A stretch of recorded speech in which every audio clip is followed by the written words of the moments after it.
സത്യം പറഞ്ഞാൽ ഇത് വന്നതിന് ശേഷം എനിക്കൊരു പേടിയായി. എന്തോ നമ്മുടെ കയ്യിലെന്തോ നമ്മളെ കടിക്കുന്നെന്തോ സാധനം വന്ന ഒരു ഫീലാണ്. ഈ ഒരു പേടി എല്ലാവർക്കും ഉണ്ട്. ക്രെഡിറ്റ് കാർഡ് മേടിക്കണോ അതോ കളയണോ, തിരിച്ചയക്കണോ, എന്താണ് ഇത്? പേടിക്കേണ്ട സാധനമാണോ? ഒരു ബാങ്ക് അബിനിപ്പോൾ ഒരു ക്രെഡിറ്റ് കാർഡ് അയച്ചു തന്നു, പ്രീ അപ്രൂവ്ഡ് ആയി എന്ന് നിങ്ങൾ അറിയിക്കുന്നുണ്ടെങ്കിൽ അബിനൊരു എലിജിബിൾ കസ്റ്റമറാണ് ബാങ്കിൻ്റെ. ഒരു ലോൺ എടുത്തു കഴിഞ്ഞാൽ, ലോൺ അടയ്ക്കാതിരുന്നു കഴിഞ്ഞാൽ നിങ്ങളുടെ സിബിൽ സ്കോർ കുറയും, മറ്റ് നിയമ നടപടികൾ വരും. ക്രെഡിറ്റ് കാർഡും അങ്ങനെ തന്നെയാണ്. കാർഡുണ്ടെങ്കിൽ നിങ്ങൾക്ക് നേരെ ഹോസ്പിറ്റലിൽ പോകാം, ബില്ല് പേ ചെയ്യാം.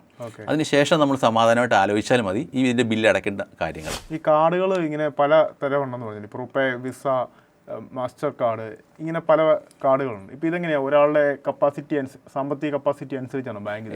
മുൻകാലങ്ങളിൽ ഇങ്ങനെ ഇലക്ട്രോണിക് പണമിടപാടുകൾ ഇല്ലായിരുന്നു. അത് വന്നതിന് ശേഷം ഇങ്ങനെ ഇലക്ട്രോണിക് പണമിടപാടുകൾ സാധ്യമാക്കുന്ന ഒരു സംവിധാനമാണ് ഈ വിസ, മാസ്റ്റർ. ഞാൻ ആദ്യകാലത്ത് ഒരു ക്രെഡിറ്റ് കാർഡിന് വേണ്ടി അപേക്ഷിക്കുമ്പോൾ എനിക്ക് ക്രെഡിറ്റ് ഹിസ്റ്ററി ഇല്ലായിരുന്നു. അങ്ങനെ അപേക്ഷകൾ റിജക്റ്റ് ചെയ്യാണ് ചെയ്തത്.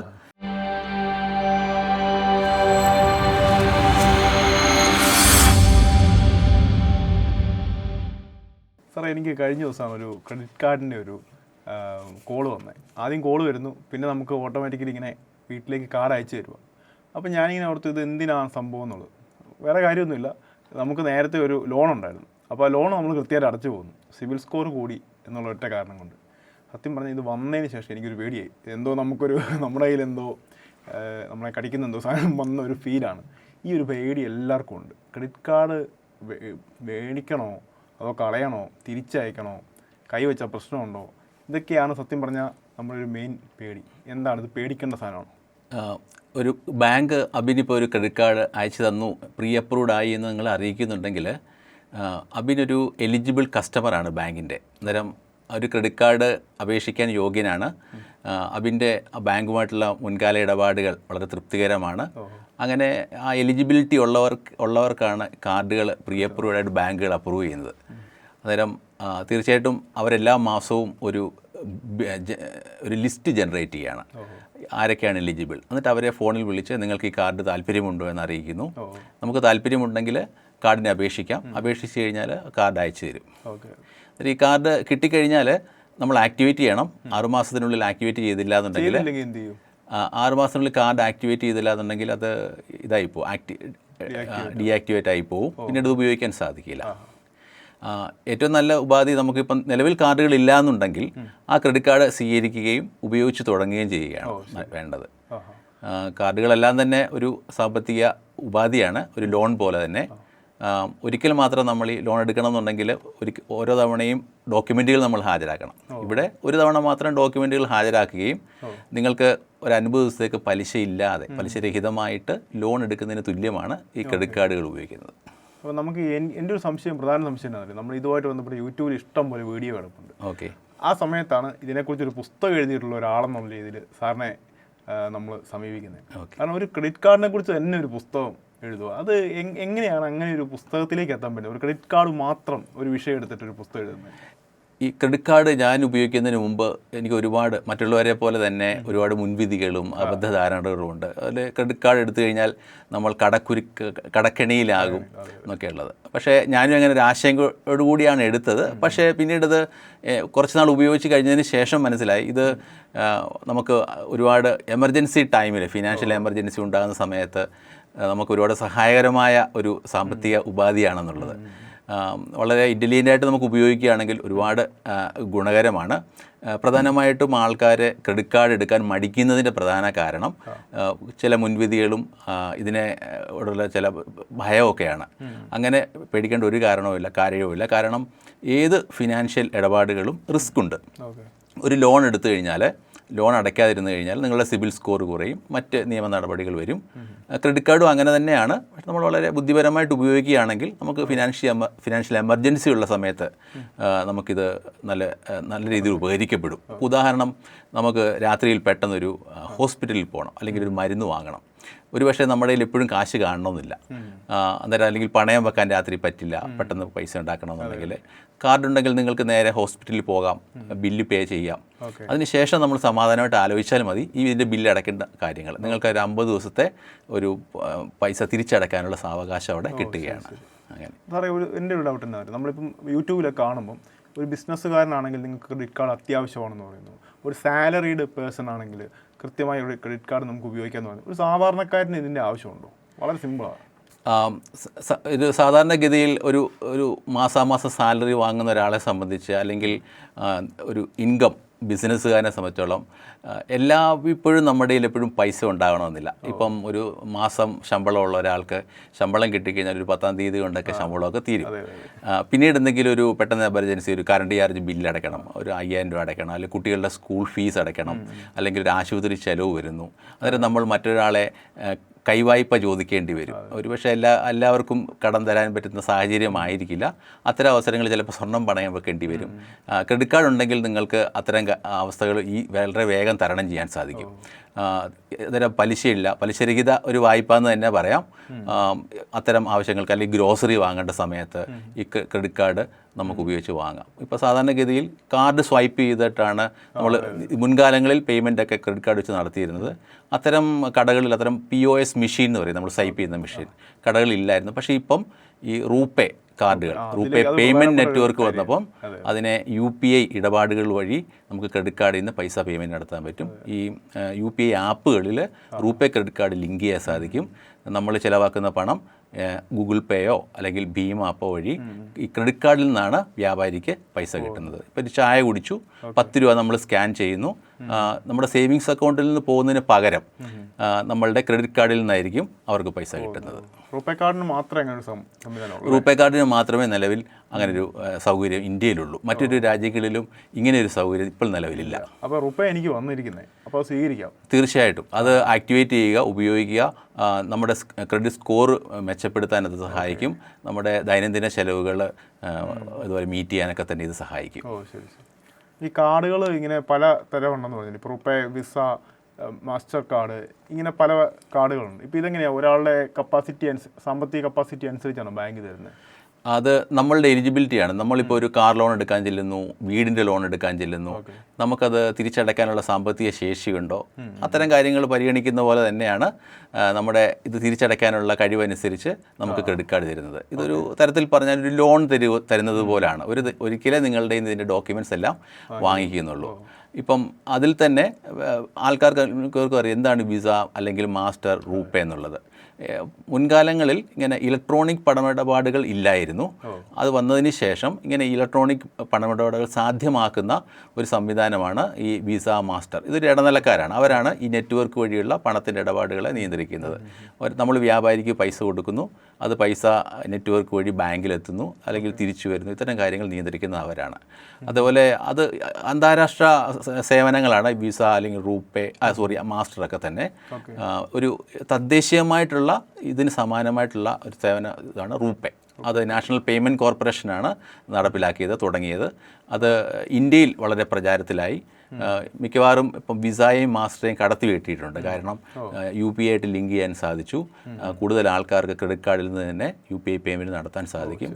മാർക്കറ്റിലേക്ക് കൂടുതൽ ക്യാഷ് ഫ്ലോ അതുകൊണ്ട് ഉണ്ടാകുന്നുണ്ട്. സർക്കാരിന് അതുകൊണ്ട് ഒരുപാട് നേട്ടങ്ങളുണ്ട്.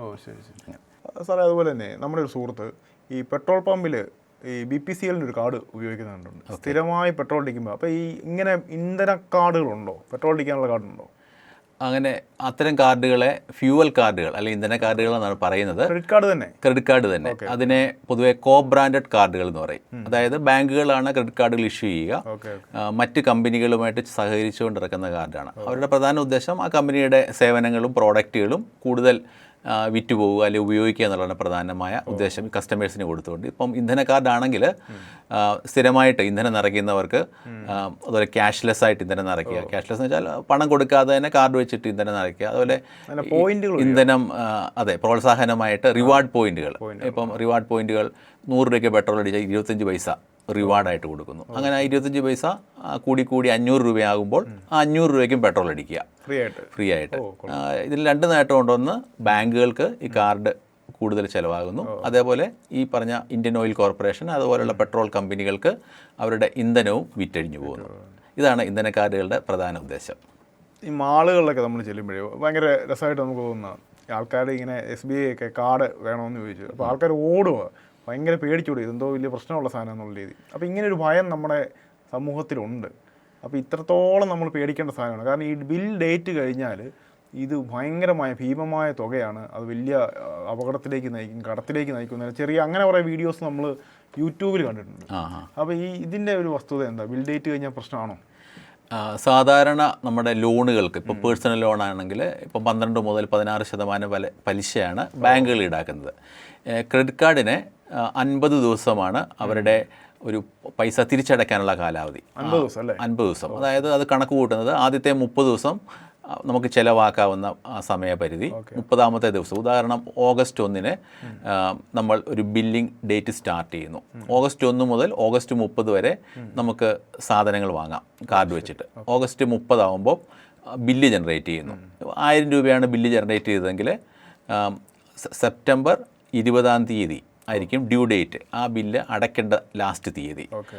അദ്ദേഹത്തിന് സെപ്റ്റംബർ 1 മുതൽ സെപ്റ്റംബർ 20 വരെ ആ തീയതിക്കുള്ളിൽ 20 കടക്കാതെ അതിനുള്ളിൽ ആ പണം തിരിച്ചടയ്ക്കാം.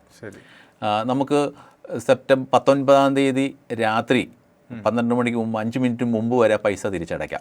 കാരണം അന്നേരം ക്രെഡിറ്റ് ആകുമോ പൈസ. അങ്ങനെയാണ് ഈ ബില്ലിംഗ് രീതി നിലനിൽക്കുന്നത്, ലോണ് പോലെ തന്നെ. അത് കടന്നു കഴിഞ്ഞാൽ ഈ ക്രെഡിറ്റ് കാർഡുകൾ ഉയർന്ന പലിശയാണ് ഈടാക്കുന്നത്, 40 മുതൽ 50% വരെ വാർഷിക പലിശ. അന്നേരം അതൊരു മാസം വരുമ്പം അത് പെട്ടെന്ന് ആ പലിശ അത്ര ഉയർന്ന പലിശയാണ്. അതുകൊണ്ട് തന്നെ ഇതിനകത്ത് അടവ് മുടങ്ങിക്കഴിഞ്ഞാൽ പലിശ അടക്കം കൂടും. പിന്നെ അതിന് വേറെ പിഴ പലിശ, അങ്ങനെ പല ഫീസുകളൊക്കെ ഉണ്ട്. പേഴ്സണൽ ലോണിനേക്കാളും കൂടുതൽ പലിശയാണ്. അതെ, പേഴ്സണൽ ലോണിനേക്കാളും ഒരുപാട് ഇരട്ടി പലിശയാണ്. അതൊരു ഇരുതല മൂർച്ചയുള്ള വാള് പോലെയാണ്. ഒരു വശത്ത് കൂടിയ പലിശകളും പിഴകളും, അതേ സമയത്ത് നമുക്കിത് ഉപകാരിയുമായിട്ടാണ് ഇത് പ്രവർത്തിക്കുന്നത്. അന്നേരം നമ്മളെപ്പോഴും ആ പിഴ വരാതെ സമയത്തിനുള്ളിൽ കൃത്യമായിട്ട് ബില്ലടയ്ക്കുക എന്നുള്ളതാണ് നമ്മൾ ചെയ്യേണ്ടത്. സത്യം പറഞ്ഞാൽ ഈ ഒരു സാമ്പത്തിക അച്ചടക്കമുള്ളൊരു വ്യക്തിയെ ചിലപ്പം ഇത് സൃഷ്ടിക്കാൻ പറ്റും. അല്ലെന്നുണ്ടെങ്കിൽ അല്ലാത്തൊരാൾ ചിലപ്പോൾ അച്ചടക്കത്തിലേക്ക് വരാൻ സാധ്യതയുണ്ടല്ലേ? അത് തീർച്ചയായിട്ടും നമുക്ക് എല്ലായ്പ്പോഴും സാമ്പത്തിക അച്ചടക്കം വേണം. അത് ലോൺ എടുക്കുമ്പോഴാണെങ്കിലും ആൾക്കാരുടെ പേഴ്സണലായിട്ട് പൈസ മേടിക്കുമ്പോഴാണ് ഇതിന് കുറച്ചുകൂടെ കരുതൽ വേണം. ഇതിനെ എങ്ങനെ നമുക്കൊരു നന്നായിട്ട് ഉപയോഗിക്കാൻ സാധിക്കും, ആ രീതിയിൽ ചിന്തിച്ച് ഉപയോഗിക്കുകയാണെങ്കിൽ എന്നും ഒരു ഉപകാരിയാണ്. ആൾക്കാർക്ക് കൂടുതൽ ഇതിനെക്കുറിച്ച് കടക്കണിയിലാകും എന്നുള്ള മുൻവിധികൾ, അല്ലെങ്കിൽ എല്ലാവർക്കും സംഭവിക്കുന്നൊരു കാര്യം ഇതിൻ്റെ ബില്ലിംഗ് സൈക്കിളിനെ കുറിച്ച് ഒരു അറിവില്ല. എന്നാണ് ലാസ്റ്റ് അടയ്ക്കേണ്ടത്? ചിലർ വിചാരിക്കും അന്ന് ലോൺ പോലെ ഒരു മാസം അങ്ങ് മുടക്കിയേക്കാം, ഇപ്പം പൈസ ഇല്ല.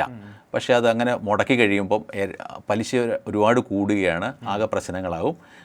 അങ്ങനെ സംഭവിച്ചവരൊക്കെയാണ് ഇങ്ങനെ പേടിക്കുന്നത്. ഇതിന് മറ്റുള്ളവരോട് പറയും. പൊതുവെ അങ്ങനെ ഒരു ധാരണ സമൂഹത്തിൽ ഉണ്ട്.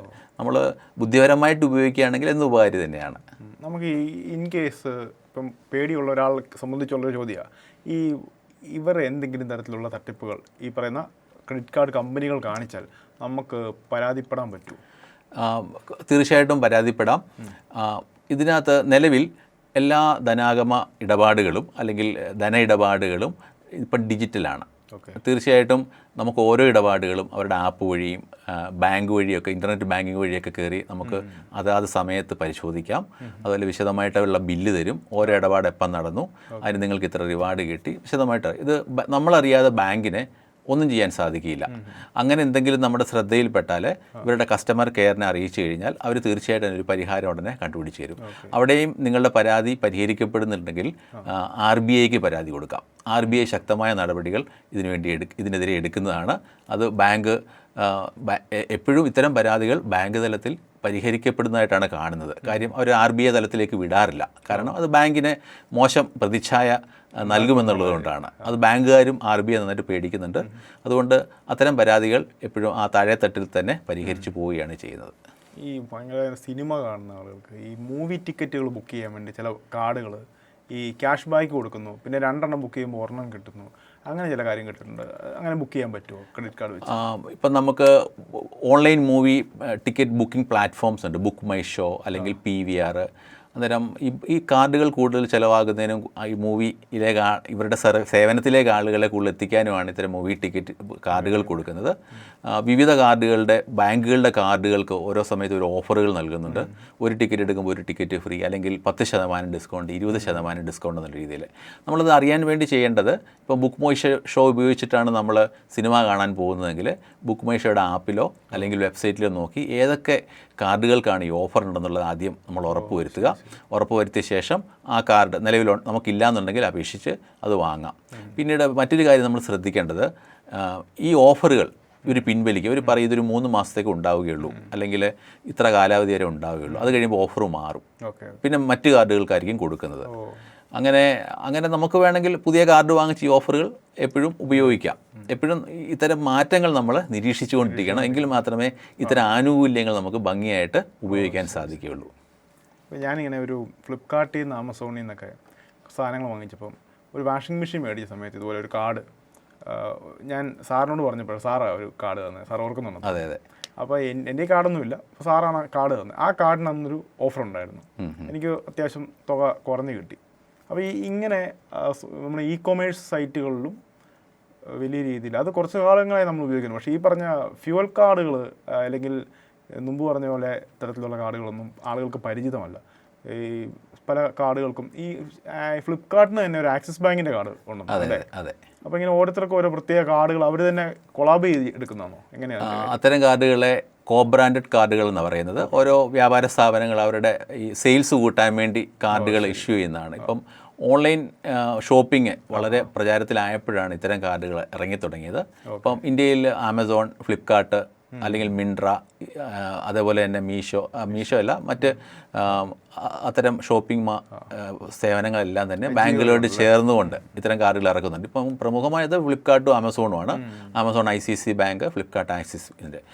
അവർ ചുരുങ്ങിയത് 5% ഡിസ്കൗണ്ട് ഈ കാർഡ് വെച്ച് വാങ്ങിക്കഴിഞ്ഞാൽ ഒരു ഡിസ്കൗണ്ട് കൊടുക്കുന്നുണ്ട്. അതോടൊപ്പം തന്നെ ഓഫർ സമയത്ത് ഇതിന് പുറമെ മറ്റ് കാർഡുകൾക്കും 10% അല്ലെങ്കിൽ 15% ഒക്കെ ഓഫറുകൾ കൊടുക്കുന്നുണ്ട്. നമുക്ക് ഈ കടകളിൽ ചെന്ന് കഴിഞ്ഞാൽ ഈ വിലയ്ക്ക് ഒരുപക്ഷെ കിട്ടണമെന്നില്ല, അല്ലാത്ത സമയത്ത് ഈ ഡിസ്കൗണ്ടിൽ സാധനങ്ങൾ കിട്ടണമെന്നില്ല.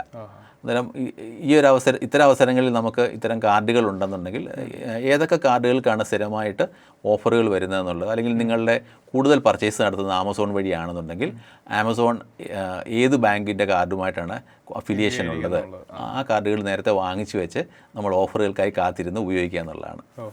ഇപ്പോൾ ചില കമ്പനികൾ, ഇപ്പോൾ ഉദാഹരണം ടാറ്റയ്ക്കൊരു കാർഡുണ്ട്, ടാറ്റ ന്യൂ അല്ലേ, ന്യൂവോ എന്ന് പറഞ്ഞ കാർഡ്. അപ്പോൾ ഇത് ഉപയോഗിച്ച് നമ്മൾ ടാറ്റയുടെ ഏത് പ്രൊഡക്റ്റ് വാങ്ങിച്ചാലും എന്തോ ഇത്ര % ഓഫ് ഉണ്ട്. അപ്പോൾ ഇങ്ങനെ പ്രമുഖ കമ്പനി റിലയൻസ് എന്തോ ഇറക്കിയിട്ടുണ്ട്, റിലയൻസിൻ്റെ കാർഡുണ്ട്.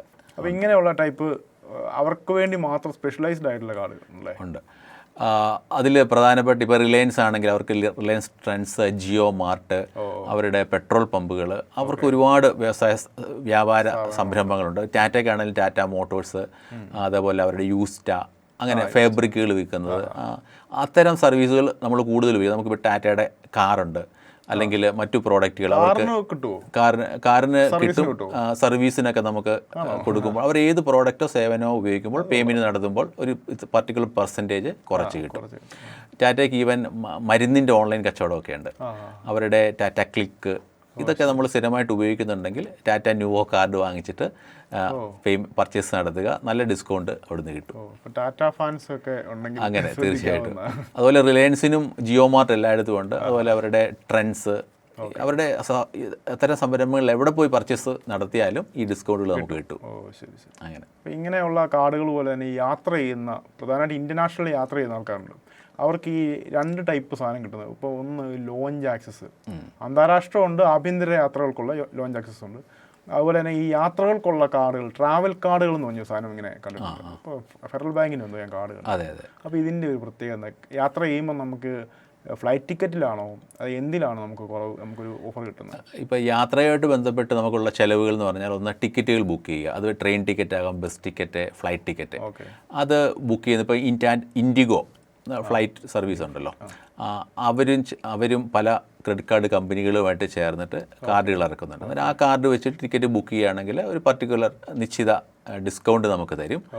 അതുപോലെ മറ്റൊരു ഇതാണ് എയർപോർട്ടുകളിലെ ലോഞ്ച് സൗകര്യം. അതായത് യാത്രക്കാർക്ക് വിശ്രമിക്കാനുള്ള സൗകര്യം, അവിടെ ഫുഡ് അല്ലെങ്കിൽ മറ്റ് സോഫ്റ്റ് ഡ്രിങ്ക്സുകൾ, അതേപോലെ വൈഫൈ, ഒന്ന് കിടക്കാൻ അല്ലെങ്കിൽ ഇരിക്കാനൊക്കെയുള്ള സൗകര്യം. അത് സാധാരണഗതിയിൽ നമ്മൾ പേയ്മെൻറ്റ് കൊടുത്തിട്ടാണ് ഉപയോഗിക്കാറ്. ക്രെഡിറ്റ് കാർഡുകൾ, മിക്കവാറും എല്ലാ ക്രെഡിറ്റ് കാർഡുകളും തന്നെ അവരുടെ ഒരു ഓഫർ എന്ന നിലയിൽ പറയാറുണ്ട്, നിങ്ങൾക്ക് ഈ കാർഡ് ഉപയോഗിച്ച് കഴിഞ്ഞാൽ ലൗഞ്ച് സൗകര്യം ഫ്രീ ആയിട്ട് ഉപയോഗിക്കാം. നേരത്തെയൊക്കെ തന്നെ അത്തരം ലൗഞ്ച് സൗകര്യം നൽകുന്ന കാർഡുകൾ പറയും, നിങ്ങൾക്കൊരു വർഷം 3 തവണ ലൗഞ്ച് ഫ്രീ ആയിട്ട് ഉപയോഗിക്കാം. അന്നേരം നമ്മൾ എയർപോർട്ടിൽ പോകുമ്പോൾ ലൗഞ്ചിൽ പോയിട്ട് നമ്മുടെ കാർഡ് അവിടെ എടുക്കുമെന്നുള്ള ഒരു ഡിസ്പ്ലേ ചെയ്യും, ഇന്ന കാർഡുകൾ അവിടെ ആക്സെപ്റ്റ് ചെയ്യുമെന്നുള്ളത്. നമ്മളവിടെ കാർഡ് കൊടുത്തു കഴിഞ്ഞാൽ ₹1 അവർ പിൻവലിച്ചിട്ട് നമുക്ക് എൻട്രി തരും. അങ്ങനെ അവിടെ വിശ്രമിക്കാം. പക്ഷേ ഇപ്പം നിലവിൽ അവർ ചെറിയ മാറ്റങ്ങൾ വരുത്തിയിട്ടുണ്ട്. ആൾക്കാർ കൂടുതൽ ഉപയോഗിച്ച് തുടങ്ങിയപ്പോൾ 3 മാസത്തിനുള്ളിൽ നിങ്ങൾ ₹50,000 സ്പെൻഡ് ചെയ്തിട്ടുണ്ടെങ്കിൽ ലൗഞ്ച് ഫ്രീ ആയിട്ട് ഉപയോഗിക്കാം. അതൊന്ന് ലിമിറ്റ് ചെയ്യാൻ വേണ്ടി അവർ ചെയ്യുന്നതാണ്. പിന്നെ മറ്റൊരു ചിലവെന്ന് പറഞ്ഞാൽ, നമ്മൾ വിദേശ രാജ്യത്ത് പോകുന്നു, അവിടെ ഈ കാർഡ് ഉപയോഗിച്ചിട്ട് ഇടപാട് നടത്തുന്നു. അന്നേരം ഈ നമ്മുടെ ഇന്ത്യൻ റുപ്പി ഡോളറിലേക്ക് കൺവേർട്ട് ചെയ്യുമ്പോൾ ഫോറക്സ് ചാർജ് ഒരു ചാർജ് ഈടാക്കുന്നുണ്ട്. അന്നേരം അത് കുറയുകയോ ആ ഒരു ചാർജ് എക്സ്ട്രാ വരുന്നു, ഇത്ര % എന്നുള്ളതുണ്ട്. അത് ഒന്നുകിൽ കുറച്ചോ അല്ലെങ്കിൽ ഇളവ് ചെയ്തോ കിട്ടുന്ന കാർഡുകളാണ്. അങ്ങനെ യാത്രാ കാർഡുകളിൽ ഒരു വിഭാഗം, അതിന് ഫോറക്സ് ചാർജ് ഇങ്ങനെ ഇളവ് തരുന്ന കാർഡുകളും ഉണ്ട്. അതാണ് ഫെഡറൽ ബാങ്കിൻ്റെ മുന്നേ പറഞ്ഞ ഒരു കാർഡ്. അങ്ങനെ അപ്പോൾ ഈ റുപേ കാർഡ് പൊതുവെ ഇന്ത്യയിൽ തന്നെ ആയിരിക്കും നമ്മൾ ഉപയോഗിക്കുന്നത്. റുപേ കാർഡുകൾ കുറച്ച് രാജ്യങ്ങൾ അംഗീകരിച്ചിട്ടുണ്ട്. ഇന്ത്യയിലാണ് ഏറ്റവും പ്രചാരമുള്ളത്. ഇന്ത്യയുമായിട്ട് നല്ല ബന്ധമുള്ള രാജ്യങ്ങളിലൊക്കെ ഉപയോഗിക്കാം. അങ്ങനെ അന്താരാഷ്ട്ര തലത്തിൽ വിസ അല്ലെ മാസ്റ്റർ അങ്ങനെയുള്ള കാർഡുകളാണ് കൂടുതൽ ഉപയോഗിക്കാൻ പറ്റുന്നത്. ഡെബിറ്റ് കാർഡ് പോലെ. അതെ.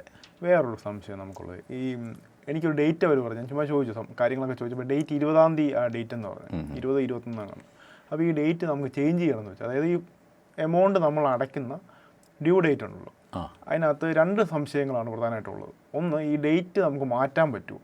എനിക്ക് കംഫർട്ടബിൾ ആയിട്ടുള്ള ഒരു മാസത്തിലെ ഒരു ദിവസത്തിലേക്ക് എനിക്ക് ഈ ഡേറ്റ് മാറ്റാൻ പറ്റുമോ? ഒന്ന്.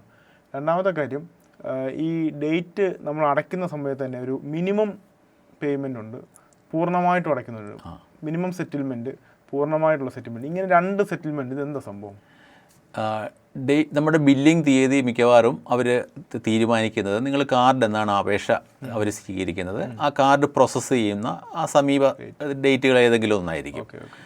ഇപ്പോൾ 1-ാം തീയതിയാണ് നിങ്ങളുടെ കാർഡ് പ്രോസസ്സ് ചെയ്തത്, ആപ്ലിക്കേഷൻ പ്രോസസ്സ് ചെയ്തത്, അവർ നിശ്ചയിക്കുന്നു 30-ാം തീയതി ആയിരിക്കും ബില്ലിംഗ് ഡേറ്റ് എന്നുള്ളത്, അടുത്ത 30. അന്നേരം നമുക്ക് ആ 30-ാം തീയതി ബില്ലിംഗ് ഡേറ്റ് ആണെങ്കിൽ പിന്നെ അടുത്ത 20 ദിവസം കഴിഞ്ഞിട്ടാണ് ബില്ല്, 30-ാം തീയതി ബില്ല് ജനറേറ്റ് ചെയ്യും, അടുത്ത 20 ദിവസം കഴിയുമ്പോൾ ബില്ല് അടയ്ക്കാനുള്ള ഡ്യൂ ഡേറ്റ്. അങ്ങനെ നമുക്ക് അത്തരം ആ ഡേറ്റുകൾ അസൗകര്യമാണെന്നുണ്ടെങ്കിൽ ബാങ്കിനെ അറിയിച്ചിട്ട് ഈ ഡേറ്റ് ചേഞ്ച് ചെയ്യാം.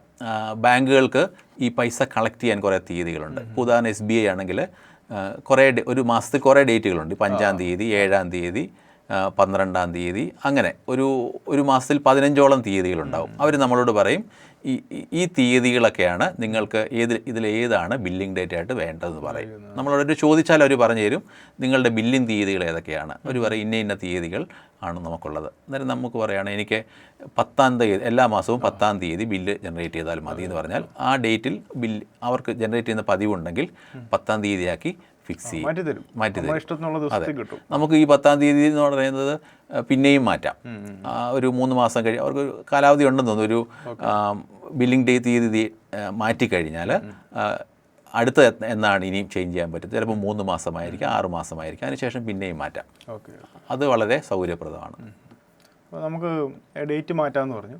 അപ്പോൾ ഇവരുടെ രണ്ടാമത്തെ ചോദ്യത്തിനൊന്ന് പറയാം. ഇതിനകത്ത് ബില്ല് ജനറേറ്റ് ചെയ്ത് കഴിഞ്ഞാൽ ഇപ്പം നിങ്ങൾക്ക് 10,000 രൂപയാണ് ബില്ല് ഉള്ളതെന്നുണ്ടെങ്കിൽ ഒരു മിനിമം എമൗണ്ട് പറയും. അതിപ്പോൾ 700 രൂപ അടച്ചു കഴിഞ്ഞാൽ മിനിമം എമൗണ്ട് എന്ന് പറയും. മിനിമം 700 രൂപ. അത് ഉദ്ദേശിക്കുന്നത് 700 രൂപ അടച്ചു കഴിഞ്ഞാൽ പലിശ കൂട്ടാതിരിക്കുകയൊന്നുമില്ല, പലിശ കൂട്ടും. 700 അടച്ചു കഴിഞ്ഞാൽ എന്താണ് ചെയ്യുന്നത് വെച്ചാൽ, സാധാരണഗതിയിൽ നമ്മൾ ബില്ല് മുടക്കം വരുത്തിയാൽ ബില്ല് മുടക്കം വരുത്തി എന്നത് ഈ ക്രെഡിറ്റ് റേറ്റിംഗ് ഏജൻസികളെ അവർ അറിയിക്കും. അത് സിബില്, അങ്ങനെ എക്സ്പീരിയൻ, അങ്ങനെ പല ഏജൻസികളുണ്ട്. സിബിലാണ് കൂടുതൽ ബാങ്കുകളൊക്കെ ആശ്രയിക്കുന്നത്. നമ്മളുടെ ക്രെഡിറ്റ് ഹിസ്റ്ററി അവരുടെ കയ്യിലുണ്ട്, ബാങ്കുകൾ നൽകുന്നതാണ്. ഒരു ലോൺ എടുത്തു കഴിഞ്ഞാൽ അടവ് മുടങ്ങിയാൽ നിങ്ങൾ അടവ് മുടക്കി എന്നുള്ളത് ക്രെഡിറ്റ് റേറ്റിംഗ് ഏജൻസികളെ അറിയിക്കുന്നു. അതോടെ ഒരു ബാഡ് മാർക്കായിട്ട് കിടക്കും. അന്നേരം നമ്മൾ സമയത്ത് ബില്ല് അടയ്ക്കാതെ അവർ പറഞ്ഞ മിനിമം എമൗണ്ട് അടയ്ക്കുകയാണെങ്കിൽ ക്രെഡിറ്റ് റേറ്റിംഗ് ഏജൻസികളെ അറിയിക്കുന്നില്ല. പകരം പലിശ കൂടിക്കൊണ്ടിരിക്കും. നമുക്കത് കൂടിയ പലിശ മുതലും എത്രയാണോ അത് അടയ്ക്കേണ്ടി വരും. പിന്നെ അത് ചെയ്യാൻ പറ്റുന്നത് നിങ്ങൾക്കതിനെ EMI ആയിട്ട് കൺവേർട്ട് ചെയ്യാൻ പറ്റും. തവണകളാക്കി കൺവേർട്ട് ചെയ്ത് അതിന് പലിശയുണ്ട്, എന്നിട്ട് നമ്മൾ ലോൺ പോലെ അടച്ചു തീർക്കാം. ചുരുക്കത്തിൽ പറഞ്ഞാൽ മിനിമം ബാലൻസ് നമ്മൾ അടച്ചാൽ ക്രെഡിറ്റ് സ്കോർ കുറയത്തില്ല, അത്ര അതിനെ ബാധിക്കത്തില്ല. പലിശ കൂടും, മറ്റു കാര്യങ്ങളൊക്കെ അതുപോലെ തന്നെ പോകും. അതെ. ശരി. അപ്പോൾ അത് ചെറിയൊരു ആശ്വാസം എന്ന് പറയാൻ പറ്റത്തില്ല, ഒരു ഗണി തന്നെയാണ്. അതെ. അത് മിക്കവർക്കും അതിനെക്കുറിച്ച് ധാരണയില്ല. നിങ്ങൾ അതിൽ നിന്ന് ഒഴിവാക്കിയെന്നാണ് പൊതുവെ എല്ലാവരും വിചാരിച്ചിരിക്കുന്നത്. പലരും ആൾക്കാർ ഒരു അബദ്ധം പറ്റാറുണ്ട്. ഈ സാധനം അടയ്ക്കും, മിനിമം സ്കോർ അടയ്ക്കും. ഇപ്പം 20,000 രൂപയ്ക്ക് സ്കോർ ഉണ്ടെങ്കിൽ ആദ്യം 3,500 രൂപ ആയിരിക്കും കാണിക്കുന്നത്. ഇയാൾ പോയി 3,500 അടയ്ക്കും. എന്നിട്ട് ബാങ്ക് മനസ്സിലായില്ല, അവർ കണ്ടില്ല, ഇത്ര രൂപ ഇളവ് കിട്ടിയെന്നൊക്കെ പറഞ്ഞ് രക്ഷപ്പെടുന്ന രീതി കാണുന്നുണ്ട്. പക്ഷേ പിന്നീട് ഇത് പലിശ കൂടി വരുമ്പോഴാണ് ക്രെഡിറ്റ് കാർഡ് ഭയങ്കര പ്രശ്നമാണെന്ന് പറഞ്ഞ് പലരും ഉപേക്ഷിച്ച് പോകുന്നത്. ഈ ക്രെഡിറ്റ് കാർഡ് എന്ന് പറയുന്നത് ഒരു അൺസെക്യൂർഡ് ലോണാണ്. സാധാരണഗതിയിൽ ലോണുകളെല്ലാം തന്നെ സെക്യൂർഡ് ലോണാണ്. ഒന്നുകിൽ നിങ്ങളുടെ വസ്തുവോ അല്ലെങ്കിൽ ആൾ ജാമ്യമോ ഒക്കെ അവർ വാങ്ങിച്ചിട്ടാണ് സാധാരണ ലോൺ തരുന്നത്. പക്ഷേ ക്രെഡിറ്റ് കാർഡുകൾ മിക്കതും അൺസെക്യൂർഡ് ലോണാണ്. നമ്മളുടെ ക്രെഡിറ്റ് റേറ്റ് അല്ലെങ്കിൽ സാലറി കിട്ടുന്നുണ്ട് കാര്യങ്ങൾ വിലയിരുത്തിയ ശേഷം മാത്രം നൽകുന്ന ഒരു ലോൺ സംവിധാനമാണ്. ഒരാൾ ഒരു അടവ് മുടങ്ങിക്കഴിഞ്ഞാൽ ബാങ്ക് അവരെ ഓർമ്മിപ്പിക്കുകയോ ഒക്കെ ചെയ്യും. പിന്നീട് അവർക്ക് മറ്റ് നിയമ നടപടികളിലൊക്കെ പോകാമെങ്കിൽ പോലും വ്യക്തിയെ കൂടുതൽ അവർക്ക് അങ്ങനെ പ്രസ് ചെയ്യാനൊന്നും സാധിക്കുകയില്ല. അല്ലെങ്കിൽ അവരെ ഒരു വസ്തു അവർ ജാമ്യമായിട്ടൊന്നും സ്വീകരിക്കുന്നില്ല. അവർ മറ്റ് ലീഗൽ നോട്ടീസുകളും കാര്യങ്ങളൊക്കെ അയക്കും, അവർ പുഷ് ചെയ്യുകയൊക്കെ ചെയ്യും. പിന്നെ അവർക്ക് കൂടുതൽ ചെയ്യാൻ പറ്റുന്നത് നിങ്ങളുടെ ക്രെഡിറ്റ് സ്കോർ മോശമാണെന്ന് റിപ്പോർട്ട് ചെയ്യാൻ സാധിക്കുകയും മറ്റ് ലോണുകളൊക്കെ എടുക്കാൻ സാധിക്കാതെ വരികയൊക്കെ ചെയ്യും. അതൊക്കെയാണ് അതിൻ്റെ അടയ്ക്കാതിരുന്നാലുള്ള പ്രത്യാഘാതങ്ങൾ. ഈ ഒരു തവണ നമുക്കിത് മുടങ്ങിയെന്ന് വെച്ചാൽ അബദ്ധത്തിൽ, പിന്നെ നമുക്കിത് ഈ സിബിൽ സ്കോർ നമുക്ക് മെയിൻറ്റെയിൻ ചെയ്യാൻ പറ്റത്തില്ല, അതോ മുഴുവൻ പോവോ, പിന്നെ അങ്ങോട്ട് സിബിൽ സ്കോർ കൂട്ടാൻ പറ്റത്തില്ല, എന്താ അതിൻ്റെ അവസ്ഥ? നമ്മൾ അടവ് മുടങ്ങിയെന്നുണ്ടെങ്കിൽ ഒന്നെങ്കിൽ നിങ്ങൾക്ക് തിരിച്ചടയ്ക്കാൻ വയ്യാത്തൊരവസ്ഥയുണ്ടെങ്കിൽ അതിനെ EMI ആയിട്ട് കൺവേർട്ട് ചെയ്യുക, കുറേശ്ശായിട്ട് അടച്ചു തീർക്കുക. അല്ലാന്നുണ്ടെങ്കിൽ മറ്റേതെങ്കിലും വായ്പകൾ സംഘടിപ്പിച്ചിട്ട് ഇതിനെ പൂർണ്ണമായിട്ട് അടച്ചു തീർക്കുക.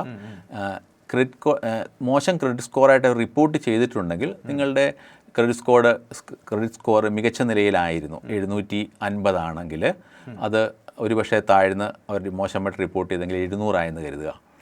പിന്നീട് നമ്മൾ മികച്ച രീതിയിൽ കൃത്യമായ അടവുകളൊക്കെ നടത്തി ഇതിനെ നല്ല നിലയിൽ കൊണ്ടുവരാൻ സാധിക്കും. ഒരല്പസമയം എടുക്കുമെന്ന് മാത്രം. ഈ ക്രെഡിറ്റ് സ്കോറിൻ്റെ ഒരു റേറ്റിംഗ് എന്ന് പറയുന്നത് ഒരു 700 അല്ലെങ്കിൽ 700 മുതൽ 800 വരെയൊക്കെയാണ് അവർ കണക്കാക്കുന്നത്. 730 എന്നൊക്കെ പല സ്റ്റേജുകളുണ്ട്. 750 എന്ന് പറഞ്ഞാൽ അത്യാവശ്യം മികച്ച സ്കോർ, 750 മുകളിലേക്കുള്ളത് മികച്ച സ്കോറായിട്ട് കണക്കാക്കുന്നു. 730-നും 750-നും ഇടയിൽ കൊള്ളാം, ആ രീതിയിൽ അങ്ങനെ പല സ്റ്റേജുകളുണ്ട്. അന്നേരം നമ്മൾക്ക് അടവ് മുടങ്ങിക്കഴിഞ്ഞാൽ ക്രെഡിറ്റ് സ്കോർ താഴേക്ക് വരും, മറ്റ് ലോണുകളൊക്കെ പറ്റാതെ വരും. പക്ഷേ പിന്നീട് നമുക്ക് കൃത്യമായ അടവുകളൊക്കെ നടത്തി ഇതിനെ മികച്ച നിലയിൽ കൊണ്ടുവരാൻ സാധിക്കും. ചിലപ്പം പെട്ടെന്ന് തിരിച്ചു വരാം, ചിലപ്പോൾ സമയം എടുത്തേക്കാം.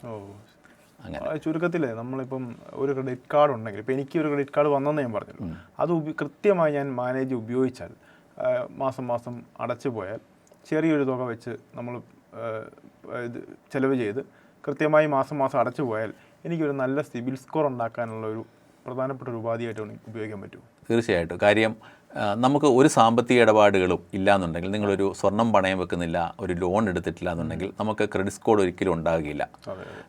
മിക്കവാറും നിങ്ങളുടെ ഇതുപോലെ ക്രെഡിറ്റ് ഇടപാടുകളിലൂടെയാണ് ക്രെഡിറ്റ് സ്കോറുകൾ ബിൽഡ് ചെയ്യുന്നത്. ഇത്തരം ലോണിൻ്റെ അടവുകൾ അല്ലെങ്കിൽ ഒരു സ്വർണം പണയം വെച്ചിട്ട് തിരിച്ചടയ്ക്കുന്നു, ഇതെല്ലാം തന്നെ ക്രെഡിറ്റ് റേറ്റിംഗ് ഏജൻസികൾക്ക് റിപ്പോർട്ട് ചെയ്യുന്നു.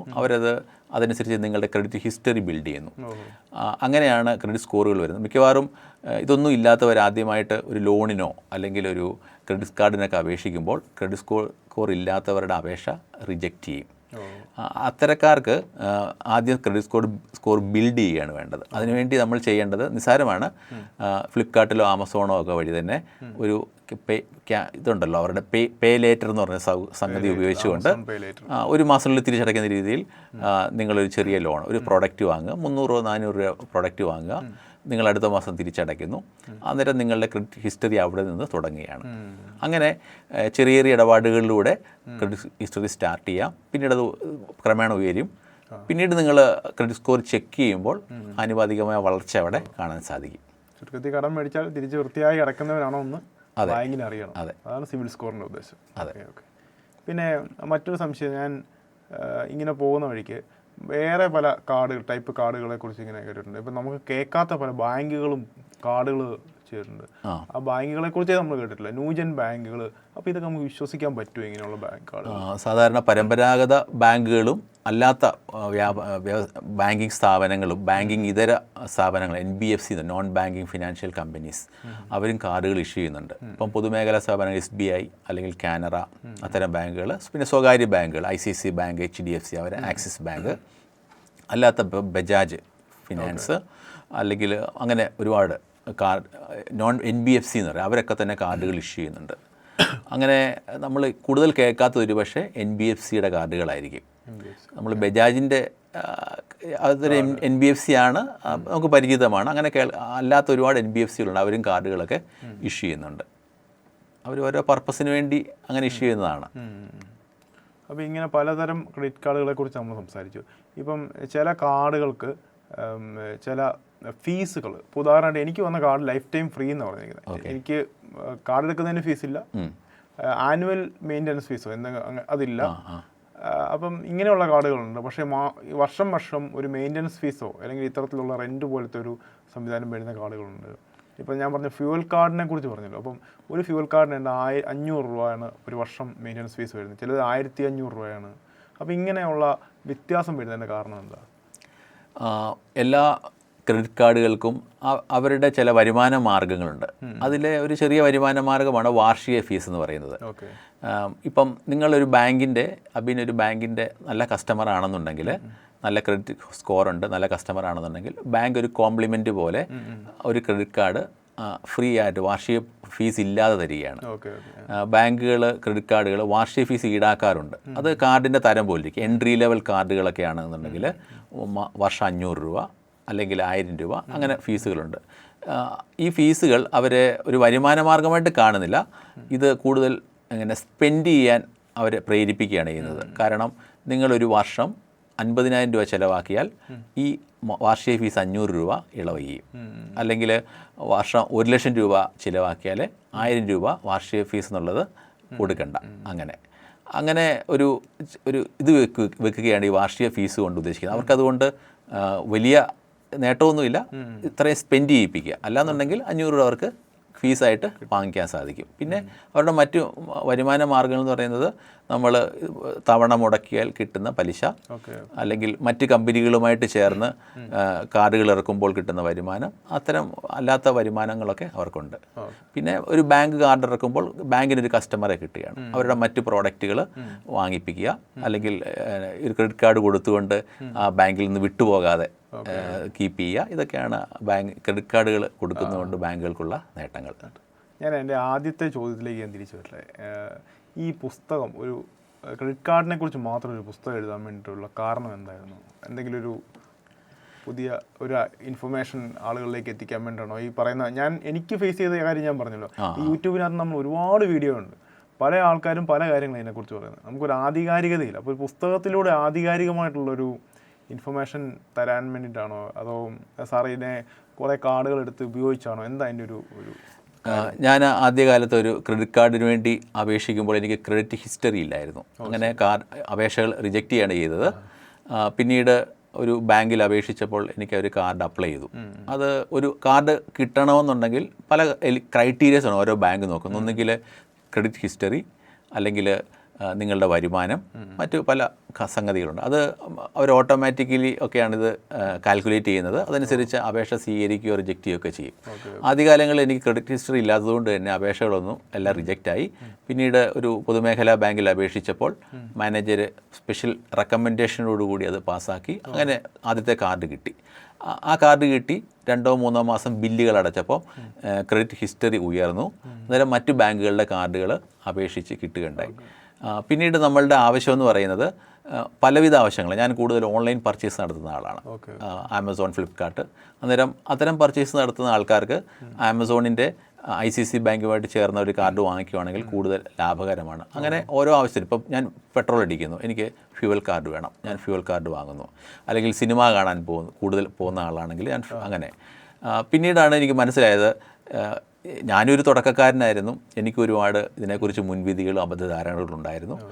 തീർച്ചയായിട്ടും എനിക്കൊരു ക്യൂരിയോസിറ്റിയുടെ പുറത്ത് അങ്ങനെ പലവിധ കാർഡുകൾ പല ബാങ്കിൻ്റെ ഞാൻ അപേക്ഷിച്ചു, അതെല്ലാം ഉപയോഗിച്ച് നോക്കി. ഏകദേശം 16 കാർഡുകളോളം പല ബാങ്കിൻ്റെ പല കാർഡുകൾ ഞാൻ അപ്ലൈ ചെയ്തു. അങ്ങനെ ഉപയോഗിച്ച് നോക്കിയതിന് ശേഷം ഇതിനെക്കുറിച്ച് ഞാൻ അക്വയർ ചെയ്ത ഒരു എക്സ്പീരിയൻസ് മറ്റുള്ളവർക്ക് ഷെയർ ചെയ്യണമെന്ന് തോന്നി. അങ്ങനെയാണ് ഈ പുസ്തകം എഴുതിയത്. ഇതിന് ഞാൻ ഒരുപാട് യൂട്യൂബ് വീഡിയോസ് അബിൻ പറഞ്ഞതുപോലെ തന്നെ കാണുകയുണ്ടായി. അതുപോലെ Kerala credit card community users എന്നുള്ള ഡിസ്കഷൻ ഫോറം ഒക്കെ ഉണ്ട് ഫേസ്ബുക്കിലുണ്ട്. അതിൽ നമ്മൾ എന്ത് സംശയം ചോദിച്ചാലും നമുക്ക് പറഞ്ഞു തരും കാർഡ് ഉപയോഗിച്ച് പരിചയമുള്ളവർ. അതുപോലെ നമുക്കും ചോദ്യങ്ങൾ ചോദിക്കാം. അതുപോലെ മറ്റുള്ളവരുടെ ചോദ്യങ്ങൾ നമ്മൾ ചോദ്യങ്ങൾ ചോദിക്കുമ്പോൾ അതിൻ്റെ ഉത്തരങ്ങൾ വായിച്ചാൽ നമുക്ക് കൂടുതൽ അറിവ് കിട്ടും. പുതിയ ഓഫറുകൾ ഏതൊക്കെ, അല്ലെങ്കിൽ ഇതെങ്ങനെ ആദ്യം വാർഷിക ഫീസ് ഉണ്ടാവും, പിന്നീട് ഇത് വാർഷിക ഫീസ് ഒഴിവാക്കാനുള്ള മാർഗ്ഗങ്ങൾ ഏതൊക്കെ, അങ്ങനെ ഒരുപാട് കാര്യങ്ങൾ എനിക്ക് മനസ്സിലായി. അതാണ് ഞാൻ ഒരു പുസ്തകമായിട്ട് ഇറക്കാൻ എന്നെ പ്രേരിപ്പിച്ച കാര്യം, മറ്റുള്ളവർക്കും ഉപകാരപ്പെടട്ടെ എന്നുള്ള രീതിയിൽ. പുസ്തകത്തിൻ്റെ ലിങ്ക് നമുക്ക് കൊടുക്കാം. തീർച്ചയായിട്ടും ഇത് ഒരുപക്ഷെ കാർഡ് ഉപയോഗിച്ചുകൊണ്ടിരിക്കുന്നവർക്കും അല്ലെങ്കിൽ അതിൻ്റെ പ്രയോജനങ്ങൾ അറിയാതെ കാർഡ് കൈവെക്കുന്നവരൊക്കെ ഉണ്ട്, ഉപയോഗങ്ങൾ അറിയാതെ അല്ലെങ്കിൽ പൂർണ്ണമായ രീതിയിൽ ഉപയോഗിക്കാൻ സാധിക്കാത്തവർ, അല്ലെങ്കിൽ ഒരു കാർഡ് എടുക്കാൻ കഴിയാത്തവരെന്ന് വെച്ചാൽ അവർക്ക് ഒരുപക്ഷെ ക്രെഡിറ്റ് ഹിസ്റ്ററി കാണത്തില്ല, അതെങ്ങനെ ഇമ്പ്രൂവ് ചെയ്യുക, അത്തരം കാര്യങ്ങളൊക്കെ തന്നെ ഇതിൽ പറഞ്ഞിട്ടുണ്ട്. ഞാൻ കടന്നുപോയ ആ പ്രയാസങ്ങളും കാര്യങ്ങളും പിന്നീട് ഉപയോഗിച്ചതിന് ശേഷം എനിക്കുണ്ടായ പ്രയോജനങ്ങൾ ഞാൻ ഏകദേശം സമഗ്രമായിട്ട് തന്നെ ഇതിൽ പറഞ്ഞു പോയിട്ടുണ്ട്. ഈ പുസ്തകം ഞാൻ എഴുതിയ ശേഷം ഈ ക്രെഡിറ്റ് കാർഡ് കമ്മ്യൂണിറ്റി യൂസേഴ്സിൽ സബ്മിറ്റ് ചെയ്തു. അതിലോട് ഇത് വായിച്ച് നോക്കാൻ ഗ്രൂപ്പിലിട്ടു. അത് ഗൂഗിൾ ഡോക്കിൽ എഴുതിയതിന് ശേഷം അവർക്ക് ലിങ്ക് ഷെയർ ചെയ്തു. അവരോട് ആവശ്യപ്പെട്ടു, ഞാനൊരു പുസ്തകം ഇതേപോലെ എഴുതിയിട്ടുണ്ട്, ഞാൻ ഈ ഗ്രൂപ്പിലെ വിവരങ്ങളാണ് ഉപയോഗിച്ചത്, അന്നേരം താല്പര്യമുള്ളവരിതൊന്ന് വായിച്ച് നോക്കിയിട്ട് എന്തെങ്കിലും പോരായ്മകളുണ്ടെങ്കിൽ എനിക്ക് പറഞ്ഞു തരണം. അന്നേരം ഒരുപാട് ആൾക്കാർ വായിച്ചതിന് ശേഷം ഒരുപാട് തിരുത്തലുകളൊക്കെ പറഞ്ഞു തന്നു. അതിൻ്റെ ഭാഗമായിട്ട് ഞാനിത് ഒരുപാട് ഇമ്പ്രൂവ് ചെയ്തു. അതിനുശേഷം പിന്നെ കാലികമായ മാറ്റങ്ങളൊക്കെ ഓരോ സമയത്തിൻ്റെ ടേംസ് ആൻഡ് കണ്ടീഷൻസും പല കാര്യങ്ങളിലൊക്കെ എപ്പോഴും മാറ്റങ്ങൾ നമുക്ക് പ്രതീക്ഷിക്കാം. അത്തരം കാര്യങ്ങളും ഈ അടുത്തിടെ വരെയുള്ളത് ഇതിനകത്ത് ചേർത്തിട്ടുണ്ട്. ഈ വർഷം ഇറങ്ങിയ പുസ്തകം അല്ലേ? ഇത് ഈ വർഷം ഇറങ്ങിയ പുസ്തകമാണ്. അപ്പം കൂടുതൽ കാര്യങ്ങളെല്ലാം ഏറ്റവും പുതിയ കാര്യങ്ങൾ ഇതിനകത്തുണ്ട്. ഇത് വായിച്ചിട്ട് നമുക്ക് തീർച്ചയായിട്ടും ഒരു ഇതിൻ്റെ ഒരു ബാക്ക്ഗ്രൗണ്ട് നോളജ് ക്രിയേറ്റ് ചെയ്യാൻ സാധിക്കും. ഒരുപാട് സമയം ചെലവഴിക്കാതെ തന്നെ നിങ്ങൾക്ക് ഇത് ക്രെഡിറ്റ് കാർഡ് എങ്ങനെ ഉപയോഗിക്കണം അല്ലെങ്കിൽ അപ്ലൈ ചെയ്യണം കാര്യങ്ങൾ, പിന്നീട് അതിന് ശേഷം നിങ്ങൾക്കിത് വളരെ ലാഭകരമായിട്ട് അല്ലെങ്കിൽ നമുക്ക് എങ്ങനെ മാക്സിമം ഉപയോഗപ്പെടുത്താം എന്നുള്ളത് മനസ്സിലാവും. ചെറിയ പുസ്തകമല്ലേ, നമുക്ക് ഒരുപാടൊരു വലിയ ഇതൊന്നും വരുന്നില്ല, ചെറിയ പുസ്തകം. ഇതൊരു 40 മിനിറ്റ് കൊണ്ട് വായിച്ച് തീരാവുന്ന രീതിയിൽ 30 മിനിറ്റ് കൊണ്ടൊക്കെ വായിച്ച് തീരാവുന്ന രീതിയിലാണ് ഇത് ചിട്ടപ്പെടുത്തിയിരിക്കുന്നത്. ഇതിനകത്ത് ഓരോ ചെറിയ പോർഷൻസ് ആയിട്ടാണ് കൊടുത്തിരിക്കുന്നത്. വായിക്കാം. ഇത് ഒരു തുടക്കക്കാരന് സാധാരണഗതിയിൽ തോന്നാവുന്ന സംശയങ്ങളും അല്ലെങ്കിൽ അത്തരം ചോദ്യങ്ങളും എല്ലാം തന്നെ അഡ്രസ്സ് ചെയ്യുന്ന രീതിയിലാണ് പുസ്തകം ഞാൻ എഴുതിയിരിക്കുന്നത്. ഓക്കെ. അപ്പോൾ എന്തായാലും ഒരൊറ്റ കാര്യം കൂടെ ഒരു സംശയമുണ്ട്. നമ്മൾ ഈ ക്രെഡിറ്റ് കാർഡിനെ കുറിച്ച് കുറേ കാര്യങ്ങൾ പറഞ്ഞു. ഇത് ഉപയോഗിച്ചാൽ ഉണ്ടാകുന്ന പ്രശ്നങ്ങൾ, അതാണ് ആൾക്കാർക്ക് ആദ്യം കേൾക്കേണ്ട ഒരു കാര്യം. എന്തെങ്കിലും തരത്തിലുള്ള ദോഷങ്ങൾ ഉണ്ടാകുമോ, എന്തെങ്കിലും പ്രശ്നങ്ങൾ ഉണ്ടാകുമോ എന്നുള്ളൊരു സാധാരണ ബാങ്കിനെ പേടിക്കുന്ന ഒരു സാധനമാണ് നമ്മുടെ സമൂഹത്തിൽ പൊതുവെ. ബാങ്ക് വലിയ പ്രശ്നമാണ്. അപ്പോൾ ഈ ബാങ്ക് ജപ്തി ചെയ്യുമോ, അങ്ങനെ ഒരു ഇതുണ്ട്. എന്താണ് ക്രെഡിറ്റ് കാർഡിൻ്റെ ഡീമെറിറ്റ്സ് എന്തൊക്കെയാണെന്നുള്ളതെന്ന് പറയാം. ഈ ക്രെഡിറ്റ് കാർഡ് ഉപയോഗിക്കുന്നതിൻ്റെ ഒരു ഡീമെറിറ്റ്സ് എന്ന് പറഞ്ഞാൽ ഒരു പ്രശ്നം എവിടെയൊക്കെയാണ് തുടങ്ങുന്നത് വെച്ചാൽ, ക്രെഡിറ്റ് കാർഡ് നമ്മുടെ കയ്യിലുണ്ട്, പൈസ ചിലവാക്കാൻ സാധിക്കുമെന്നുള്ളൊരു കോൺഫിഡൻസ് കൂടിയാണ്. നമുക്ക് ആവശ്യമില്ലാത്ത സാധനങ്ങൾ കാണുമ്പോൾ വാങ്ങിക്കാൻ തോന്നുക. അത് തീർച്ചയായിട്ടും നമ്മൾ അച്ചടക്കം അത്തരം അവസരങ്ങളിൽ പാലിക്കേണ്ടതുണ്ട്. നമ്മുടെ ആവശ്യത്തിന് മാത്രം വളരെ ആലോചിച്ച ശേഷം മാത്രം ക്രെഡിറ്റ് കാർഡിൽ നിന്ന് സ്പെൻഡ് ചെയ്യുക. അതുപോലെ ക്രെഡിറ്റ് കാർഡിൽ നിന്ന് സ്പെൻഡ് ചെയ്യുമ്പോൾ നമുക്കിതിൻ്റെ ബില്ല് അടയ്ക്കാനുള്ള വരുമാനം ആ സമയത്ത് ഉണ്ടാകുമോ എന്നുള്ളത് ഉറപ്പുവരുത്തണം. അത്തരം കാര്യങ്ങളാണ്. അതുപോലെ നമുക്കങ്ങനെ അടവ് മുടക്കാൻ പാടില്ല. അടവ് മുടക്കിയാൽ നമ്മുടെ ക്രെഡിറ്റ് ഹിസ്റ്ററിയെ ബാധിക്കുന്നു. ഇതൊക്കെയാണ് ശ്രദ്ധിക്കേണ്ടത്. ഇങ്ങനെ അടവ് മുടങ്ങുന്ന ഒരവസ്ഥയുണ്ടെന്നുണ്ടെങ്കിൽ 1-2 ദിവസം ബാങ്ക് ചിലപ്പോൾ കോൾ സെൻറ്ററിലൊക്കെ വിളിച്ചു കഴിഞ്ഞാൽ ക്ഷമിക്കും. ആ സമയത്തിനുള്ളിൽ നമ്മൾ തിരിച്ചടക്കണം, ക്രെഡിറ്റ് ഹിസ്റ്ററിയിൽ റിപ്പോർട്ട് ചെയ്യാതെ. അത്തരം കാര്യങ്ങളാണ് നമ്മൾ ശ്രദ്ധിക്കേണ്ടത്. ഇനി ഒരു പക്ഷേ നിങ്ങളുടെ സാമ്പത്തികം ദൗർഭാഗ്യവശാൽ മോശമായി എന്നുണ്ടെങ്കിൽ നിങ്ങൾക്കിത് മുന്നോട്ട് കൊണ്ടുപോകാൻ സാധിക്കുന്നില്ല എന്നുണ്ടെങ്കിൽ കാർഡ് ക്ലോസ് ചെയ്യുക. ബാങ്കിലെ വിളിച്ച് കസ്റ്റമർ കെയറെ വിളിച്ച് കാർഡ് ക്ലോസ് ചെയ്യുക. അല്ലെങ്കിൽ കാർഡിന് അവരോട് ആവശ്യപ്പെടാം ഇതിനെ വാർഷിക ഫീസിൽ നിന്ന് ഒഴിവാക്കി ലൈഫ് ടൈം ഫ്രീ ആയിട്ട് മാറ്റാൻ സാധിക്കുക. അവർ മിക്കവരും മാറ്റിത്തരും. മാറ്റാൻ പറ്റാത്ത അവസ്ഥയുണ്ടെങ്കിൽ നമുക്ക് ക്ലോസ് ചെയ്യാം. ഇതൊക്കെയാണ് നമ്മൾ ശ്രദ്ധിക്കേണ്ട കാര്യങ്ങൾ. നല്ലൊരു സ്കോർ ഉണ്ട്, നമ്മൾ കൃത്യമായി അടച്ചു പോകുകയാണെന്നുണ്ടെങ്കിൽ നമുക്ക് ഇങ്ങനെയുള്ള ഡിമാൻഡുകൾ വെക്കാം തീർച്ചയായിട്ടും. പുതിയ നല്ല രീതിയിൽ ഇടപാടുകൾ നടക്കുന്നുണ്ടെന്നുണ്ടെങ്കിൽ നമ്മളുടെ ഈ പറഞ്ഞ രീതിയിൽ വാർഷിക ഫീസ് ഒഴിവാക്കുക, അത്തരം കാര്യങ്ങളെല്ലാം തന്നെ ബാങ്കുകൾ അനുവദിച്ചു. അവരൊരു കസ്റ്റമറിനെ നഷ്ടപ്പെടുത്താൻ ഇഷ്ടപ്പെടുന്നില്ല. കാരണം ഇതിനകത്ത് മത്സരമുണ്ട്. അതായത് RBIക്ക് കൃത്യമായ കണക്കുണ്ട് എത്ര കാർഡുകൾ ഓരോ ബാങ്കുകൾ ഇഷ്യൂ ചെയ്യുന്നുണ്ട്. അങ്ങനെ ആരാണ് മാർക്കറ്റിൽ ടോപ്പ്. അന്നേരം ഒരു കാർഡ് കുറഞ്ഞാൽ അത്രയും അവരെ മത്സരത്തെ ബാധിക്കുന്ന പ്രശ്നമാണ്. അങ്ങനെ നമ്മൾ ഈ സാധനത്തൊക്കെ നമ്മൾ ബുദ്ധിപരമായി ഉപയോഗിച്ച് കൃത്യമായുള്ള ഫൈനാൻഷ്യൽ ഡിസിഷൻ എടുത്ത് നമ്മൾ പോകുക എന്നുള്ളതാണ്. ക്രെഡിറ്റ് കാർഡിനെ പേടിച്ച് മാറി നിൽക്കേണ്ട കാര്യമില്ല. ഇതിനെ നല്ല രീതിയിൽ ഉപയോഗിക്കുക. ഇതൊരു ആനയെ വളർത്തുന്ന പോലെയാണ്. നമ്മൾ ആനയോട് ഏറ്റുമുട്ടാൻ പോയാൽ നമ്മൾ പരാജയപ്പെടും. ആനയെ മെരുക്കി നമ്മുടെ കൂടെ കൊണ്ട് നടക്കുക എന്നുള്ളതാണ് നമ്മൾ ചെയ്യേണ്ടത്. എന്നാലും വളരെ ഇൻഫോർമേറ്റീവ് ആയിട്ടുള്ളൊരു കാര്യങ്ങളാണ് പറഞ്ഞത്. Okay, thank you.